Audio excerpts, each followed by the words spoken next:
2 to Mookie Wilson. Little roller up along first. Behind the bag. It gets through Buckner. Here comes Knight, and the Mets win it. Pretty nice. Now the pitch on the way. He struck him out.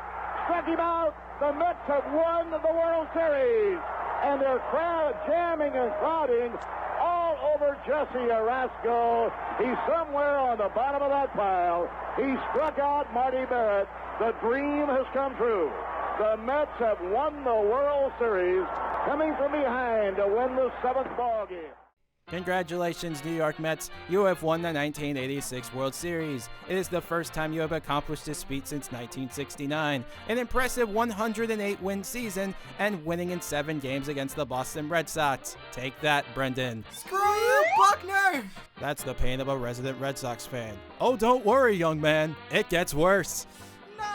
They have so much potential along with these star players. The World Series MVP in Ray Knight, Darryl Strawberry, Doc Gooden, Ron Darling, Gary Carter, and Keith Hernandez.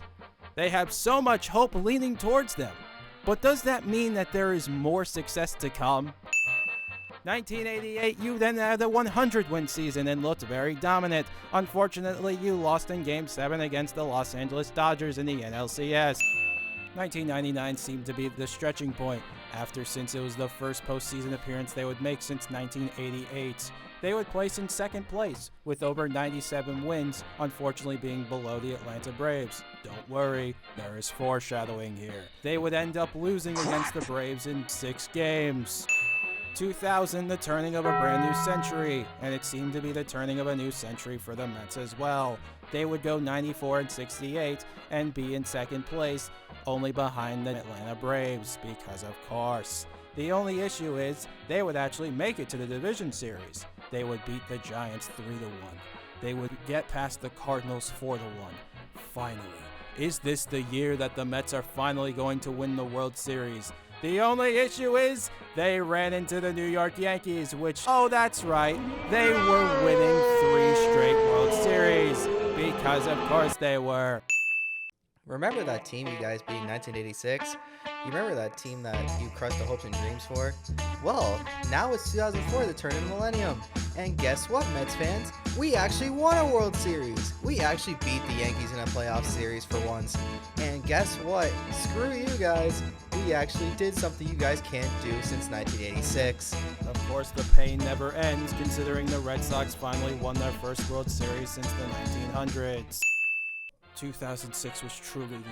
You would finally win the NL East division, going 97-65 and crushing all of your other opponents, including a 12-game lead in the division.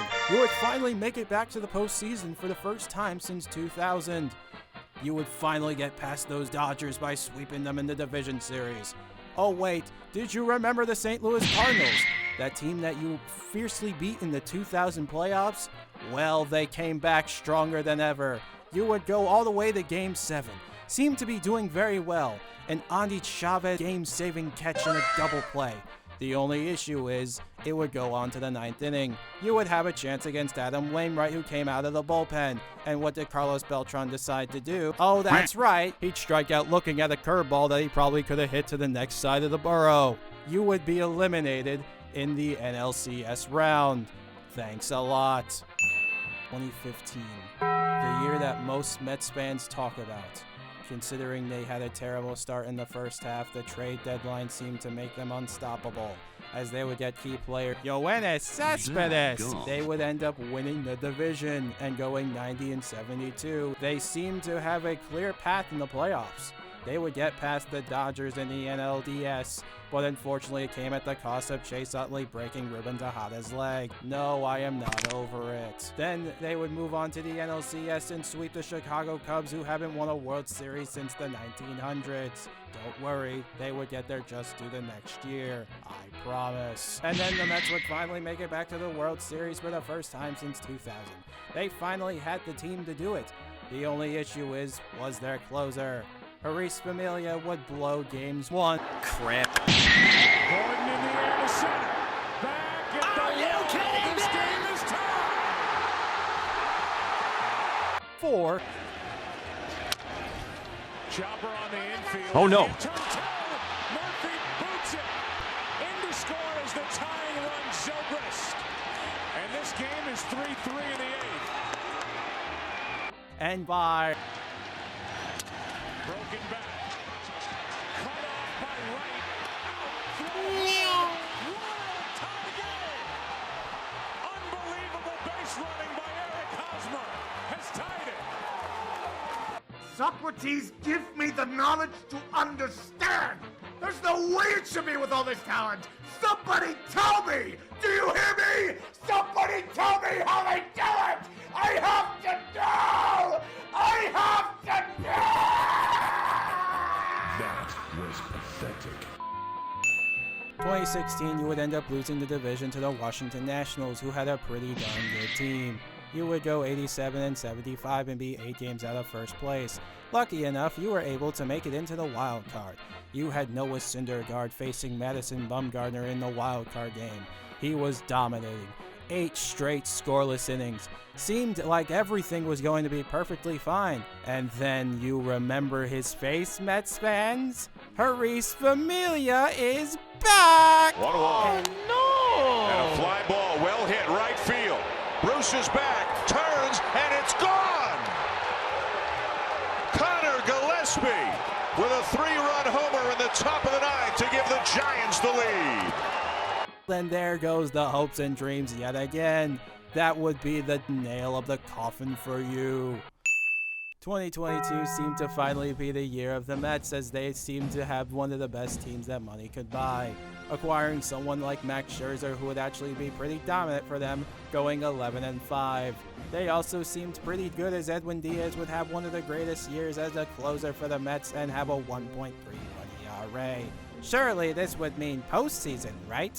The only issue is, would it be for the wild card or would it be for the division title? Well, newsflash, the Mets actually blew a 10.5 game lead to the Atlanta Braves, of which they would go into Atlanta, the House of Horrors, and lose not only Game 1, Game 2, and Game 3 with one of the best rotations in baseball to lose out on another division title.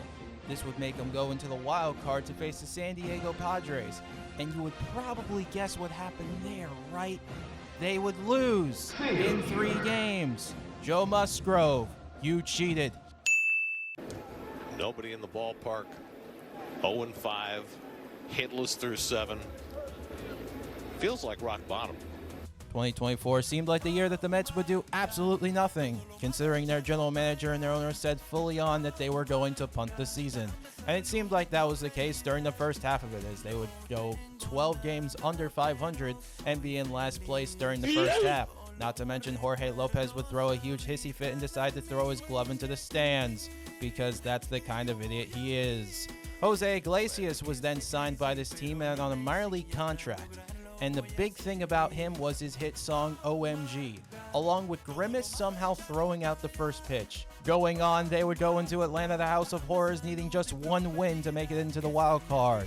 Ground ball. Lindor waits on it. He's got it. And the ball game is over.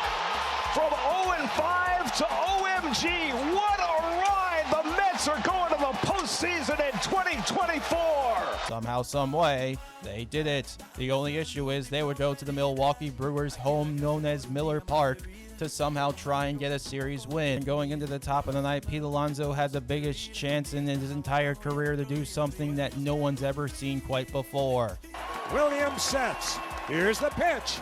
Swinging a fly ball to right field. Pretty well hit. Frelick back at the wall. He jumps. It's gone. He did it. He did it. Pete Alonso with the most memorable home run of his career. Pumps his fist as he rounds second. It's a 3-run homer. He's given the Mets a 3-2 lead. Did that ball actually go over the wall? No actual way that ball left the stadium. The Mets are going to win. Oh my goodness, the Mets are going to win. They've won the wild card. They're moving on. Oh, crap. And now they have to play the Phillies next, which is always a pain in the rear end. Swinging a drive towards the gap in right center. It's pretty deep. It's back near the wall. It's gone. It's gone. Francisco Lindor. He may have just outdone himself. He has hit a grand slam into the Phillies bullpen in right center field. The The Mets are leading by a score of 4-1. They were famished for the big hit all night, and Francisco Lindor just provided a feast. Mets 4, Phillies 1 here in the 6th inning. They beat them too. No actual way. The team that was going to punt the season at the beginning of it is actually moving on to the NLCS to play the Dodgers. The team that was killing everybody in the league. Oh, that's what I expected, unfortunately, is they would be eliminated in 6 games against the eventual World Series champion LA Dodgers. Ever since being a Mets fan for over 16 years, I just can't seem to find any relevance. The PTSD, the Dodgers, the Cardinals, the Yankees. I've been a fan of this team since 2010. But think of the fans that have been a fan of this team since 1962. Yes, they had the glory in 69. Yes, they had the glory in 1986. But when is it ever going to be my turn? When am I ever going to see this team win a World Series? The answer may be never. But I'm going to keep rooting for them till I do. Until then, enjoy your legacy of failure.